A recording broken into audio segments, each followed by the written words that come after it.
Hello, hello, hello, and welcome to another episode of Generational Health with my beautiful co-host, Miss Whitney. How are you today, darling? I am well. I'm well. How about yourself? Oh, I am doing well. I'm well. I'm excited about our topic. I know we're going to pop in really quick, drop some nuggets and diamonds all over the place, and then we're out of here today, y'all. Don't Yeah. forget to like, share, and subscribe. Share this information with somebody else. I promise you today is going to be an amazing gem. We are talking about money for entrepreneurship and not in a traditional sense because we actually do not believe in debt. Yes, yes. We do not believe in that, not at all. All right. So we were having a conversation earlier today, and we just wanted to share that conversation with you because there was quite a few nuggets that we shared with one another. So, Miss Whitney, we were talking about money for entrepreneurship.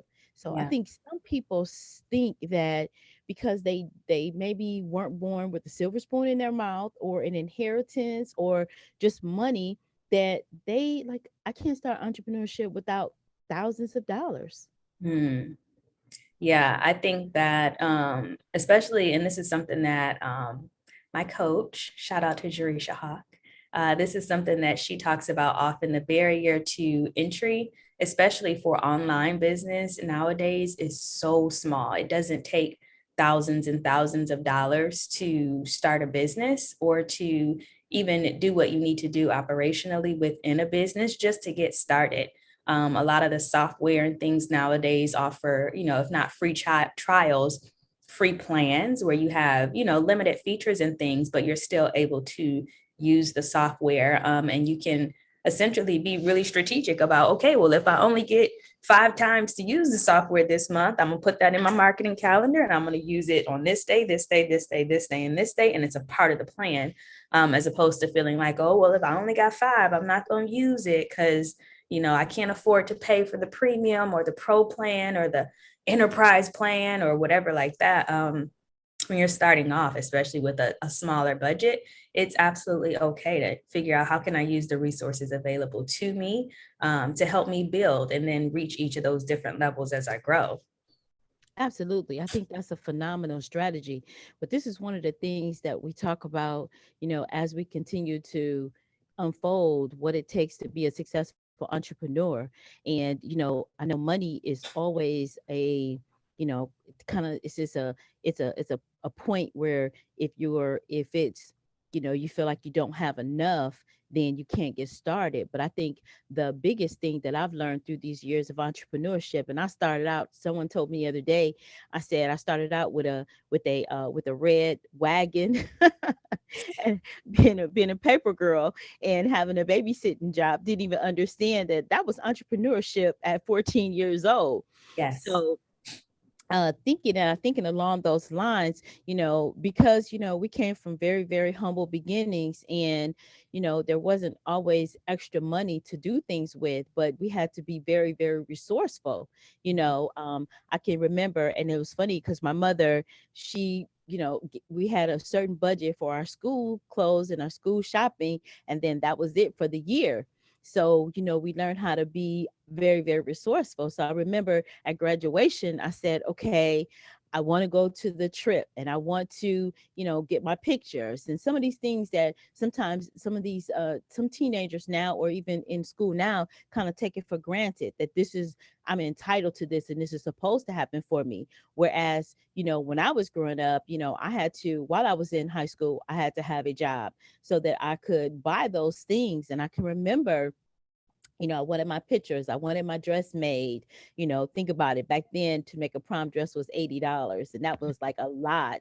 But and I wanted my pictures. I wanted to go to the Bahamas on a trip, and all this. This was not something that my mother was going to provide for us. So I said, okay, or my father. So I said, okay, I have to go and get a job to do this and save my money and and everything. Had no idea I was investing in my future at that point either. But you and I were talking about how do you stretch a dollar to make things happen, and you gave an example, and I just thought it was so funny about where you got it from. Talk a little bit about that. Yes, absolutely. So guys, I was sharing with mom earlier because I'm in my business, I'm doing something a little bit different as a coach. And so we were, doing a photo shoot. We had to have certain elements created in order to move forward, my website, my photo shoot, all those things. And I was telling my mom, I'm just so grateful that she taught me early on how to utilize the gifts that we already have to create what it is that you see, and not feel like you are blocked or inhibited because you don't necessarily have the financial resources to go and pay somebody to do something. And so, like for us, for me needing to have pictures done for a particular part of my website, it was like, okay, my husband has a camera. He, went and bought a camera, discounted off of like a marketplace or something like that because he wanted to sharpen his gift. He's not a professional photographer, but he wanted to sharpen his gift. It's a skill set that he likes to work on. It's something that he enjoys. He bought a camera. So he was like, oh, the sun's out. Let's go take your pictures. So we went outside, we took the pictures. I came in, we uploaded them to the computer, used one of those, budget softwares that I was talking about to pull the background out and pop it on a thing. And like, you can't feel like you can't move forward if you don't have the money to hire a professional photographer to start or to hire a graphic designer to start. Sometimes that sweat equity is required up front in order for you to be able to build the resources that you need to not have to do those things in the future. So you might have to learn how to take a photo. You might have to learn how to, build an email list or learn how to edit a graphic in a software or something. It doesn't mean you'll be doing it always for the rest of your entire business, but you might have to start somewhere. You might have to start there. Absolutely. And, for myself being not very technical, and just being, I'm going to say it was fear, but you have to remember the acronym for fear: false evidence appearing real. So those false evidence appearing real is what sometimes holds us back. And so I had a huge growth moment, a huge, uh, paradigm shift over the week when I had to dive into some technical things behind my business and to pull some tools together to even learn how to do Zoom registration page. I mean, it took me going to YouTube and listening to YouTube University, because whatever you want to learn, you can go out there and you can grab that information. And Yeah. sometimes it takes for you to listen to it over and over in Yep. order for you to really get it. And it was okay. You have to give yourself permission to do that, permission to, whatever your learning curve is. And also, don't allow other people to define what your capacity is. Yes. My capacity to learn, I think part of that, I've talked about the accident quite often. And in part of that, bumping my head against the steering wheel, I thought that, okay, there's certain things that I have to take more time at learning and more, what do you call it? Just more repetition to get it. But guess what? It wasn't no, you can't learn it. It was just that I have to take more, time to push through the barrier of learning. And Right. so I'm just saying that, or sharing that openly with everybody, because then I say, don't let anything stop you, no matter what it Mhm. is. If you have to have a sticky pads all over the place, like I have sticky notes everywhere, whatever you need to do to help yourself to move forward, then that's what it is that you need to do. And I love the example that you gave, and it sort of tickled me a little bit ago when you said, you know, I'm grateful for our gourmet meals. Yes. Yes.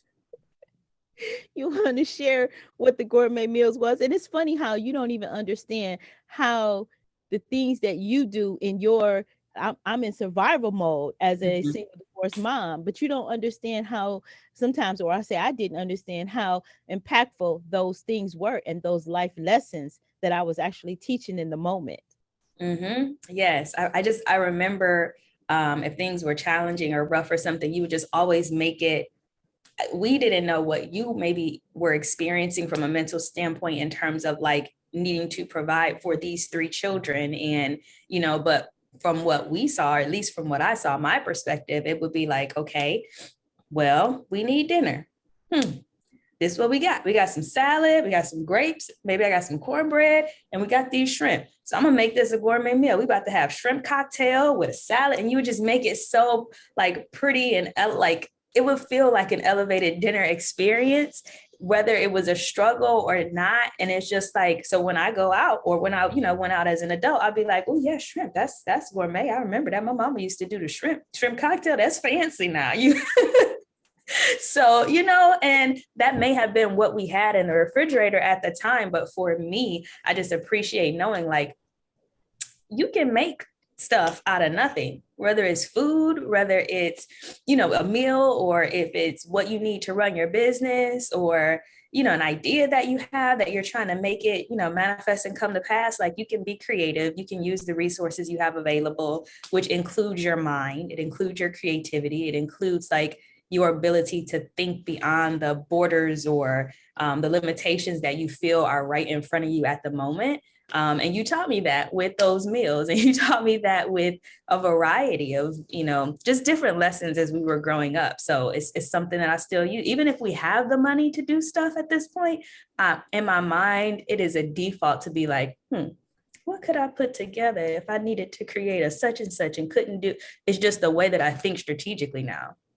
And that is so powerful because, like you said, in your business, and this is something too, oftentimes we have this stigma about, oh, I'm not going to the, like to Goodwill or to the secondhand stores or anything like that. But one of the ladies that was a shopper, she taught me this lesson that you can go to those resale stores and you can grab expensive items with the tag still on them. Yes. And then you go back and you put those pieces together and you look up and nobody have to know that that's where you went to go get that, because you just put together a phenomenal outfit for $10. Or you just put together, and you're carrying, if you're a label person, you're carrying labels or you're carrying whatever is important to you. Mm-hmm. But it's just that, I guess it's that the being in survival mode and still though, not letting that tear you down, but rising above it and just utilizing those tools that can help you get to where you want to be and to fully walk in your purpose. And so I think that is I'm so grateful that you shared that experience with me, that you said, wow, this is, lastly, I know we have to go because you have what is it? Well, I have a podcast interview, my husband and I, on a YouTube channel live today. So it's our first live YouTube interview. Wow. So I want you to text me that so I can do what I can to get on and support. It's phenomenal. I appreciate that. The other thing is that share what Deodorant Love is and how that impacted generations on yesterday. And that's how we're going to wrap up today. Yes. So Deodorant Love, I'm not sure if we've mentioned it here before. We talk about it all about the time, just in life. But Deodorant Love was when I was younger. I remember I forgot to put on deodorant one day, and personal hygiene has always been very important to me. And I just remember being so uncomfortable. And we went out the house, me and my mom, and I just remember she went to multiple stores to try and find me some deodorant until I think we finally found it at a store that I don't even know if the store still exists. I just remember it was on Telegraph. But we finally found it at that store. And I just remember feeling so loved and cared for, that my mom, who is as busy as she is, doing all the things that she does to make, our worlds go round, would go to 5 different stores to find me some deodorant. So nonetheless, that's a principle that I have. And that's a principle that anchors how I mother. And so yesterday was mix it up, dress down day at my daughter's school where they normally wear uniforms. And I totally forgot. And so I pull up and all of the kids are wearing all their fun clothes. And my daughter has on her, navy button up in her slacks. And she didn't say anything. She didn't ask me for anything. She just goes into her classroom. And I'm like, oh, no question. I'm going home to get her clothes and bringing them back to the school because she needs to feel special. Every kid deserves to feel special. And I dare not allow her to feel the repercussions of mommy forgetting. So it just, I don't know, that just anchors me in how I mother and just making sure that I'm always loving on her the way that I felt loved by my mom. That is amazing. And I appreciate you sharing those because actually that, you said, yesterday. You said Zoe's world is, what did you say? She's living something in her world today. Her world is amazing or incredible or something today Mhm. because of Deodorant Love 18 years ago. And I Yeah, just think that is important. And that really is the concept, and that we are building generational health on, but it's also generational. And I say wealth, not just in money, but generational wealth and what we're pouring into one another. So we yeah. just wanted to come on today, pop on. I know you got to go get prepared for your podcast interview. I am so excited. I'm excited in your growth and everything that's happening for you, but you put in the work. So now it's harvest time. So again, I'm so proud of you. And, to our viewing audience, there is nothing that you cannot accomplish if you just put your mind to it and you just continue to move forward. The thing is, just don't stop. Absolutely. Well, all right now, don't forget to like, share, and subscribe. Share this information with somebody else. You never know who needs that encouragement just to move one step forward. All righty, stay fearless and bye for now. Bye.